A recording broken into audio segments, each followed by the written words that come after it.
O canal Ouça Que Eu Conto apresenta, na voz de Ronaldo Ilha, o resumo do livro Drácula, de Bram Stoker.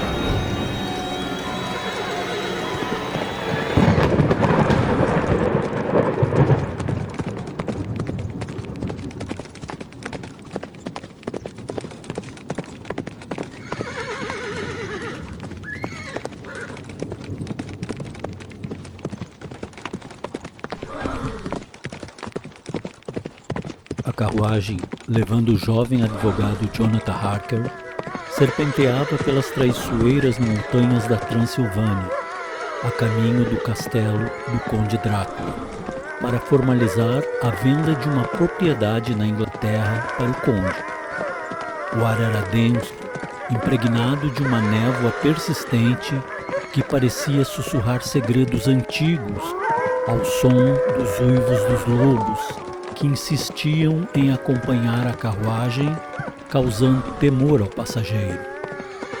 Conforme se aproximava do castelo, uma inquietação crescente se apoderava de sua alma, e sombras fantasmagóricas dançavam à luz da lua, fazendo seu coração bater mais rápido.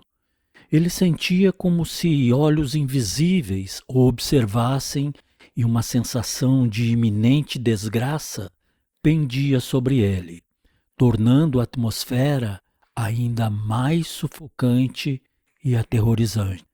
Depois de descer da carruagem e ver que ela sumira em meio ao nevoeiro denso, que fazia com que a noite gelasse até os ossos, Jonathan Harker apressou-se em passar pelo pórtico do castelo e aproximar-se da enorme porta de madeira. Com o coração batendo acelerado, ele ergueu a mão em punho e bateu com força na porta. O som ecoou pelo interior do castelo como se fosse um chamado que se espalhasse pelos corredores sombrios e desabitados. Por um momento, tudo ficou em silêncio, exceto pelo som do vento uivando através das árvores.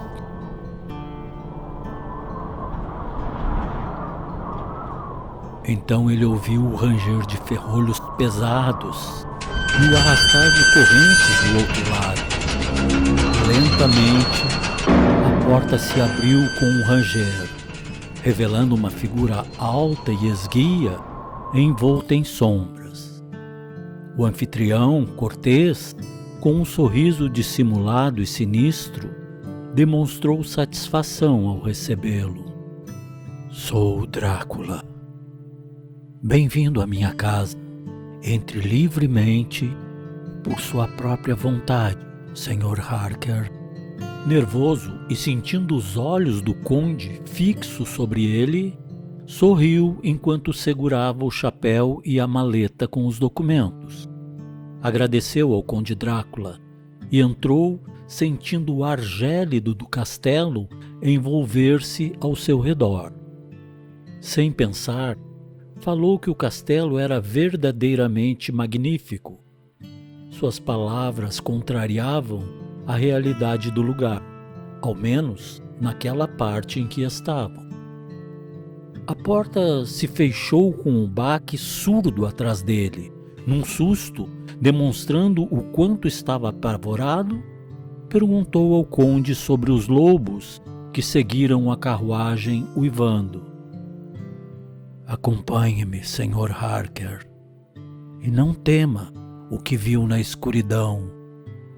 São apenas as crianças da noite cantando suas canções para a lua, Sr. Harker. Harker balançou a cabeça e seguiu o conde, ciente de que estava entrando num mundo de trevas e enigmas, onde cada sombra parecia esconder um segredo inquietante. Calmamente, o conde parou diante de uma grande porta adornada com brasões esculpidos em madeira, virou-se para o hóspede e disse: Estamos na Transilvânia, Sr. Harker. E a Transilvânia não é a Inglaterra. Nossos costumes não são os seus. Haverá para o Senhor muitas coisas estranhas. Na verdade, pelo que o Senhor me contou, o Senhor já aprendeu algo das coisas estranhas da nossa terra. Não é mesmo, Sr. Harker? Por exemplo, eu mesmo sou de uma família antiga e viver em uma casa nova me mataria. Uma casa não pode ser tornada habitável em um dia. E afinal, quantos dias compõem um século? Alegra-me também estar aqui à sombra da minha própria igreja, Sr. Harker, perto do sombrio cemitério de pedra, onde gerações dos meus antepassados descansam. Eu gostaria que o Senhor visse como verdadeiramente amo esta casa velha. Olhando nos olhos de Harker, como se pudesse ler seus pensamentos, continuou sua fala sombria. Espero que sua jornada não tenha sido muito árdua, Sr. Harker. Esta é uma terra de mistérios antigos e histórias perdidas. Nunca esqueça disso, Sr. Harker. Com a mão esquerda, empurrou a porta e sinalizou com a cabeça para que Harker entrasse. Ele maravilhou-se ao deparar-se com um ambiente completamente diferente da entrada do castelo. Estavam em um salão adornado com tapeçarias antigas e móveis que pareciam testemunhas silenciosas de séculos de tragédias e horrores ocultos. As tapeçarias desbotadas pelo tempo retratavam cenas de batalhas sangrentas e rituais sombrios. O lugar, na verdade, era uma sala de jantar com uma mesa meticulosamente arrumada e posta com uma refeição saborosa. Drácula indicou uma cadeira com um gesto, convidando Harker a sentar-se. Por favor, Sr. Harker, sente-se, disse com uma voz suave, porém carregada de um tom que ecoava além das palavras.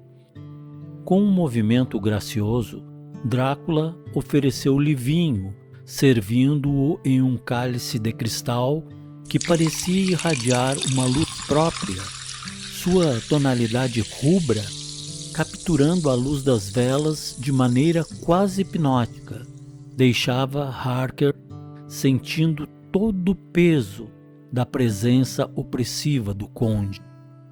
Aceitou a bebida com uma mescla de nervosismo e respeito, levantando o cálice num brinde à aparente generosidade do conde. Drácula, não correspondendo ao gesto de Harker, desculpou-se. Eu nunca bebo vinho, mas por favor, Sr. Harker, sirva-se à vontade enquanto leio os documentos da compra do imóvel, se não se importar, claro. Um sorriso malicioso curvou seus lábios, enquanto seus olhos, brilhando com uma intensidade predatória, observavam Harker com uma expressão que revelava mais do que dizia. Com o coração acelerado, Harker colocou a taça sobre a mesa com um leve tremor nas mãos. Ele abriu a maleta e extraiu os documentos, entregando-os ao conde, que os segurou com as mãos que mais pareciam garras do que humanas. Seus dedos percorreram as páginas com uma voracidade animalesca, devorando cada linha com uma atenção feroz. Os lábios finos de Drácula ocasionalmente se curvavam em um sorriso que revelava pontas de dentes afiados e ameaçadores. Enquanto o hacker alternava uma bocada e outra nos alimentos, ele observava com fascínio e medo, enquanto o conde, em silêncio, absorvia o conteúdo dos documentos.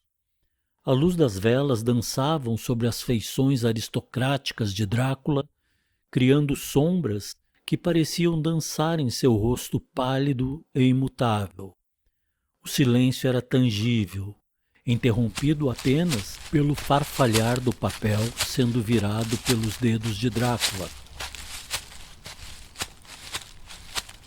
Cada detalhe dos documentos eram capturados pelos olhos de Drácula, que pareciam penetrar como se ele estivesse buscando algo além da simples transação imobiliária.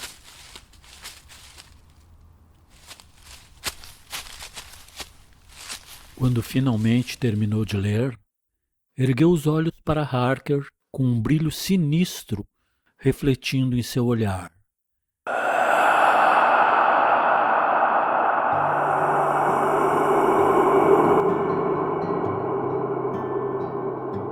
Era como se naquele instante Harker tivesse despertado uma curiosidade voraz no conde, uma curiosidade que poderia ter consequências imprevisíveis e sinistras para ambos. As noites tornaram-se longas e inquietas, enquanto Harker, vitimado por Drácula e suas mulheres vampiras, lutava para discernir entre pesadelo e realidade, onde o tempo parecia distorcer-se, desdobrando-se às vontades misteriosas de seu diabólico anfitrião. Convencido de que estava sendo mantido prisioneiro, Jonathan Harker explorava os corredores do castelo de Drácula durante o dia, buscando desesperadamente uma saída. Porém, suas tentativas de fuga pareciam sempre encontrar barreiras intransponíveis. A crescente desesperança ameaçavam consumir Harker, mas ele se recusava a desistir. Para o vampiro Drácula, Harker não era apenas um visitante, por ora prisioneiro, mas uma peça importante a ser movimentada no seu tabuleiro de xadrez, que o faria vencedor e dominador da Inglaterra, onde teria Mina Murray, noiva de Harker, como sua eterna companheira e sangue em abundância. O conde sentiu uma satisfação sombria ao ver Harker sucumbir lentamente ao terror e ao isolamento. Certo dia, enquanto vasculhava uma das torres mais altas do castelo, Jonathan encontrou um acesso secreto, escondido atrás de um antigo móvel de madeira. A passagem estreita e claustrofóbica descia abruptamente em direção às profundezas do castelo. Segurando uma vela trêmula, ele desceu com cautela, sentindo o cheiro da umidade e decomposição se intensificando à medida em que ele avançava. Após o que pareceram horas de descida, Harker chegou a uma câmara subterrânea. O ar estava denso e carregado de um frio opressor. No centro da sala, ele viu várias caixas de terra, o repouso diurno do conde. Em um canto, Harker notou uma pequena abertura parcialmente encoberta por pedras soltas. A adrenalina correu por suas veias, enquanto ele se esgueirava pela abertura, encontrando um túnel que parecia levar para fora do castelo. Rastejando e forçando seu corpo a continuar, Jonathan finalmente emergiu em uma clareira nos arredores do castelo.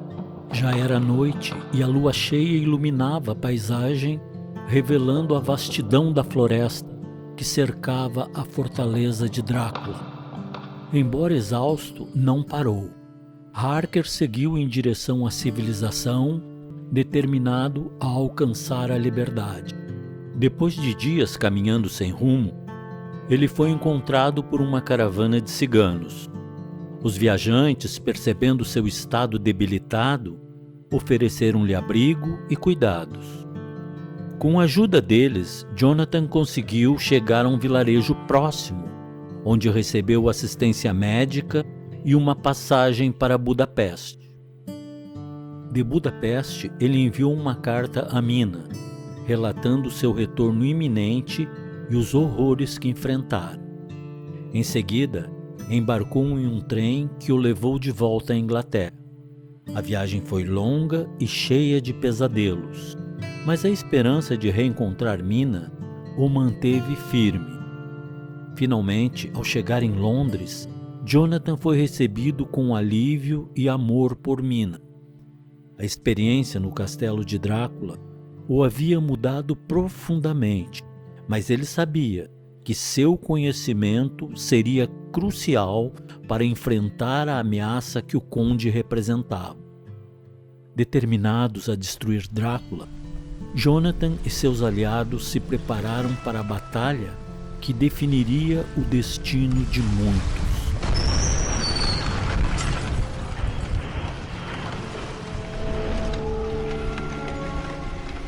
Numa fria noite de agosto, o navio russo Demeter chegou a Whitby, trazendo consigo uma tempestade de mistério e terror. Os moradores da cidade, observando de costa, viram com assombro e medo a embarcação se aproximar aparentemente sem controle e sem sinal de vida a bordo. Quando o navio finalmente encalhou nas areias da praia, um silêncio mortal caiu sobre o lugar. Os habitantes, embora temerosos, se aproximaram para investigar. Eles descobriram que o Demeter estava deserto, exceto pelo corpo sem vida do capitão, que estava amarrado ao leme e segurava um crucifixo em sua mão rígida. A visão era perturbadora e encheu o coração dos espectadores com um medo profundo. Os tripulantes estavam todos desaparecidos ou mortos, e a atmosfera era carregada de uma sensação de morte e desespero. Foi então que uma figura sombria e majestosa emergiu do navio sem que os presentes o avistassem. O conde desceu da embarcação, movendo-se com uma graça sobrenatural. Sua presença era avassaladora, trazendo consigo uma aura de morte e desespero, que parecia penetrar a alma de todos os que estavam por perto. A chegada do navio amaldiçoado e a aparição de Drácula marcaram o início de um período de terror na cidade. E poucos dias depois da chegada da embarcação, a cidade começou a sentir os primeiros sinais de um mal iminente. A jovem Lucy, bela e cheia de vida, começou a definhar inexplicavelmente. Sua vitalidade e alegria, que antes eram contagiantes, deram lugar a uma palidez mórbida e um cansaço constante. Mina, sua amiga devotada, notou pequenas marcas no pescoço de Lucy, que pareciam picadas, e apesar de todos os esforços para ajudar a amiga, Lucy piorava a cada dia. Em meio à crescente preocupação, foi chamado o Dr. Abraham Van Helsing, um médico holandês com um vasto conhecimento do sobrenatural e amigo de longa data do Dr. Seward, médico de Lucy. Ao chegar, Van Helsing examinou Lucy com um olhar clínico, mas sua experiência e intuição logo o levaram a reconhecer os sinais inconfundíveis da presença de um vampiro. Com horror, Van Helsing confirmou suas suspeitas para Mina e os demais amigos de Lucy, explicando que uma criatura das trevas estava à espreita, lançando sua sombra sobre todos. Dr. Van Helsing, determinado a salvar Lucy, começou a preparar a defesa contra o vampiro, mas o terror apenas estava começando a se desenrolar. Dr. Van Helsing, acompanhado por Jonathan Harker, Mina, Arthur, Dr. Seward e Quincy Morris, formou uma aliança determinada a destruir Drácula. Esses bravos indivíduos, unidos pela amizade e pelo horror compartilhado, se preparavam para enfrentar o inimigo mais astuto e diabólico que ameaçava suas vidas e a paz de todos. Drácula, astuto como um dragão, não estava disposto a ser derrotado facilmente. Ele concebeu um plano para ludibriar seus perseguidores, envenenando o sangue de Mina e criando um vínculo sombrio que a ligava a ele. Mina, presa a um destino sombrio, começou a sentir a influência maligna do vampiro em sua mente e corpo. Seus amigos, observando com crescente desespero, viam as mudanças em Mina com muita angústia. O vínculo entre Mina e Drácula era profundo e sinistro, manifestando-se através de pesadelos e visões aterrorizantes que a deixavam cada vez mais fraca e confusa. Van Helsing, com sua vasta experiência, percebeu a gravidade da situação e a urgência de agir antes que fosse tarde demais. Ele explicou aos outros que o vínculo permitia a Drácula influenciar e controlar Mina, utilizando-a como um meio de espionagem e manipulação contra o grupo. Enquanto isso, Jonathan, Dr. Seward, Arthur e Quincy se esforçavam para encontrar uma maneira de romper o vínculo e salvar Mina, mas o tempo parecia correr contra eles, e a presença de Drácula era uma ameaça constante, um predador à espreita nas sombras, sempre um passo à frente. A determinação dos caçadores se fortalecia a cada dia, mas o peso da situação sobre Mina e a iminente ameaça de Drácula lançavam uma sombra de medo e desespero sobre todos. Determinados a enfrentar o vampiro, Van Helsing e seus companheiros redobraram seus esforços, conscientes de que a batalha final se aproximava. A luta para salvar Mina e destruir Drácula estava apenas começando e cada momento contava na corrida contra o tempo e o poder maléfico do conde. Van Helsing sabia que Drácula planejava retornar à segurança do seu castelo na Transilvânia, onde se tornaria praticamente invencível. Após uma longa e exaustiva perseguição, o grupo de caçadores liderado por Van Helsing chegou ao castelo de Drácula na Transilvânia. Determinados a acabar de uma vez por todas com o terrível vampiro, eles se dividiram em dois grupos. Os caçadores traçaram uma estratégia para interceptar o carroção que transportava Drácula em sua caixa de terra, essencial para sua sobrevivência. Van Helsing e Mina, ainda sob a influência do conde, dirigiram-se diretamente ao castelo. Em uma corrida contra o tempo, o grupo liderado por Jonathan Harker e Quincy alcançou os ciganos que transportavam a caixa de terra de Drácula. Seguiu uma luta intensa com os ciganos defendendo ferozmente seu mestre. O confronto foi brutal e desesperado, mas o grupo não recuou. Jonathan, com uma determinação feroz, conseguiu abrir a caixa de terra. Dentro, viu Drácula com os olhos abertos, expressando ódio e medo ao perceber que estava encurralado. Com uma força que vinha do desespero, Jonathan usou seu facão para golpear o pescoço do conde, enquanto Quincy, mortalmente ferido, cravou uma faca no coração do vampiro. Em um último esforço, Drácula soltou um grito de agonia antes de se desfazer em pó. A transformação foi rápida e definitiva. O corpo do vampiro se desintegrou, deixando apenas o pó, um símbolo da sua derrota final. A maldição que ele carregava e espalhava foi quebrada naquele instante. Mina, que estava conectada ao vampiro através do seu sangue, sentiu a libertação imediata da influência maligna que a mantinha cativa. No entanto, a vitória veio com um custo elevado. Quincy Morris, ferido mortalmente durante a luta, sucumbiu aos seus ferimentos.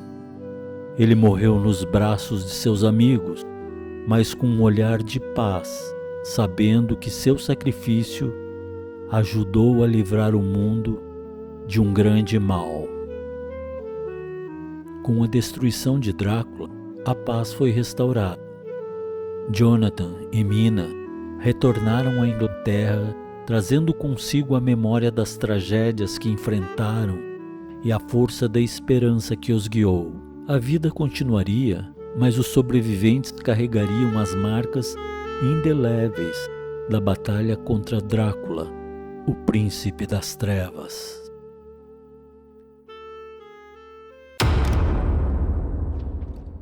Chegamos ao fim de mais um audiobook produzido pelo canal Ouça Que Eu Conto. Espero que você tenha gostado do que ouviu. E se você ainda não é inscrito no canal, inscreva-se, não custa nada. E não se esqueça de ativar o sininho para receber todas as notificações de novos vídeos. Deixe seu like, compartilhe nosso conteúdo com seus amigos e familiares. E se achar que nosso trabalho merece, contribua com qualquer importância através da chave Pix ilharonaldo92@gmail.com. Agradeço imensamente por você prestigiar nosso canal. Continue conosco nesta jornada de aprendizado e entretenimento. Nos vemos no próximo audiobook. Até lá!